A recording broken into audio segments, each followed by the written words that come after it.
was mid-1995, and I, Dave Bellinger, had just disbanded my last incarnation of the Fashion Police.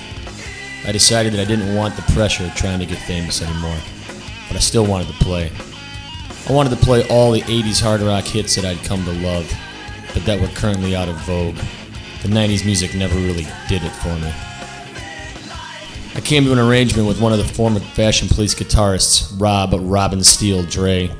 I worked a day job with Rob, and he had been wanting to get something together with me. He'd been jamming with a few other guys up to that point, and with the addition of a drummer, the first version of 1988 was born. At first, gigs were slow and poorly attended. Playing 80s music was totally taboo at this time. It was about 1995, 1997.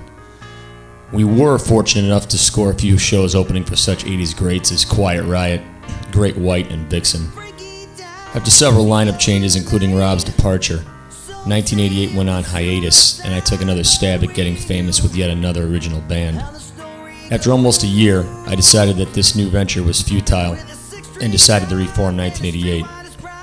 The disco bands ruled the club circuit in Cleveland in early 1999. I had decided to adopt their trick of adding pre-recorded keyboards and backing vocals to our sound. This opened up a whole new world to us, and some of the songs that we were unable to do a few years earlier were now available to us. I was able to bring Rob back into the fold and procure Jay Crypt on drums. Jay had been playing in a local punk band that I had been a fan of. When his band broke up, we quickly snatched him up. We played a few gigs with the former singer, but things weren't really working out. We decided to start looking for another singer, and that's when we found Al Paris. Al was supposed to come and check out the band at a gig, but he got there late, and we'd already finished. He proceeded to audition right there in the club parking lot as we loaded out. We knew he was our guy, and we took him in. The new lineup played a show or two in mid-1999 to little or no fanfare. Then, in October, we debuted at a new club on Cleveland's east side called Rhinos. The place was packed out, and we knocked him dead, kid. Word rapidly spread that this was not the same 1988 that had been out a few years earlier, and our notoriety and attendances quickly grew.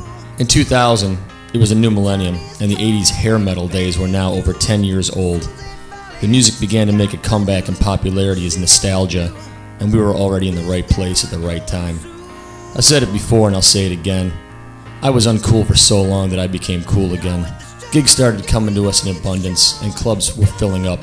Highlights at this time were playing shows at Six Flags Great American in Chicago 2 summers in a row, and playing gigs at Princeton University 2 years in a row.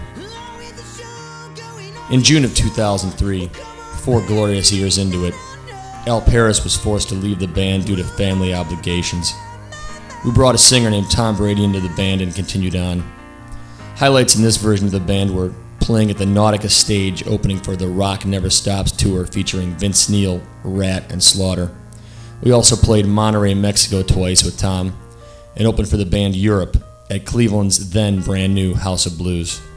In 2005, Al had worked through his domestic concerns and started gigging with another band to keep his chops up. He started to come around again, and we started going to see his band. Tom needed to take a month or so off, and we were able to coax Al to fill in. A little bit of the old magic returned. In April of 2006, Tom informed us that he needed to take every other weekend off to spend more time with his family. Around this time, Al's band was breaking up, and we seized the opportunity. Rather than 1988 taking every other weekend off, we concocted a dual singer thing, where Tom would sing one weekend and Al the next. It was a fun but weird period for us, and we all knew it wouldn't go on like this for long. In late December, Tom decided to leave the band and pursue other musical avenues. Al was now our full-time and only singer. The original family was back together. 2007 has been a great year thus far, and the band has never been tighter, both musically and as friends. What started out as a way to kill time and make a little bread has really turned into something very positive in all of our lives. We're very grateful to all the fans that have supported us over the years, and to the clubs who we've worked with. With the influx of all the Johnny-come-lately 80s bands popping up nowadays, we cherish the friendships that we've made both in and outside the band. If it ended tomorrow, we'd sit back and laugh that it lasted this long. What a ride.